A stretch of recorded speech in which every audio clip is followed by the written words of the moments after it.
হ্যাঁ, আমার কাছে সেটাই মনে হয়েছে যে আসলে হয় কি জানেন, ধর্মকে কার্ড নিয়ে, if you want to play cards religious as a card or as a tool in the elections, it does not work. এটা কাজ করে না, কোনো সময় করে না। কারণ ভোটারদেরকে আপনারা কোনো সময় বোকা ভাববেন না। আর বিশেষ করে ভারতে আপনি দেখেন, কে জানি সেদিন বলছিল যে জনগণ ভোটাররা বিজেপিকে ছাড় দিয়েছে এবার আবার তৃতীয়বারের মতো, কিন্তু ছেড়ে দেয়নি। শব্দটা কত প্রণিধানযোগ্য এখনকার রাজনীতিতে। আমি তোমাকে ছেড়ে দিয়েছি, ছাড় দিয়েছি, কিন্তু ছেড়ে দিচ্ছি আর ধরে নেব।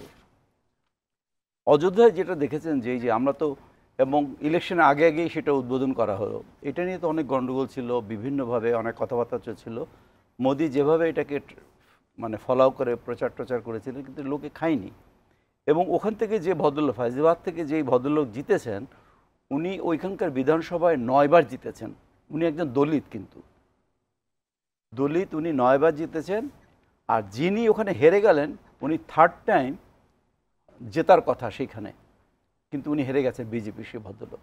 ফলে ওই যে ট্রাম্প কার্ড যেটাকে আমরা বলি, ধর্মীয় ট্রাম্প কার্ড খাটেনি। এবং as a matter of fact আমার কাছে বরাবরই মনে হচ্ছে ভারতের জনগণ আসলেই ধর্মটাকে আপনি যদি চাপ দিয়ে তৈরি করতে চেষ্টা করেন, ধর্মকে ব্যবহার করার চেষ্টা করেন, সেটা তারা মেনে নেয় না। আপনি করতে পারেন, তার একদম প্রচুর মানে একদম বললাম যে একটা প্রমাণ আমরা আজকে এই নির্বাচনে আমরা পেয়ে গেছি যে এবার ওই ট্রাম্প কার্ডটা কিন্তু কাজে দেয়নি। কিন্তু দেখেন যে বিজেপি বেশ কবার এই গরুর মাংস নিয়ে মানুষকে মেরে ফেলা, হয়তো মহিষের মাংস নিয়ে যাচ্ছে, তাকে গরুর মাংস বলে এই খুলিয়ে তাকে লাঞ্ছিত করা, এই জিনিসগুলো তো লোকজন দেখেছে, তাই না? হয়তো কিছু বলতে পারেনি, কিন্তু তারা দেখেছে। তারা বোধহয় অপেক্ষা করছিল 5টি বছরের জন্য, প্রতিফলনটা হয়তো নির্বাচনে এবং ফলাফলে হয়েছে। এবং আমার কাছে বিশ্বাস যে এক সেকেন্ড, সেটা হচ্ছে যে ইন্ডিয়া যে ব্লকটা তৈরি করেছে, এই ব্লকটা এটা যদি আরও আগে গঠিত হতো, আমার বিশ্বাস যে হয়তো নির্বাচনে আরও একটা বড় ধাক্কা খেত।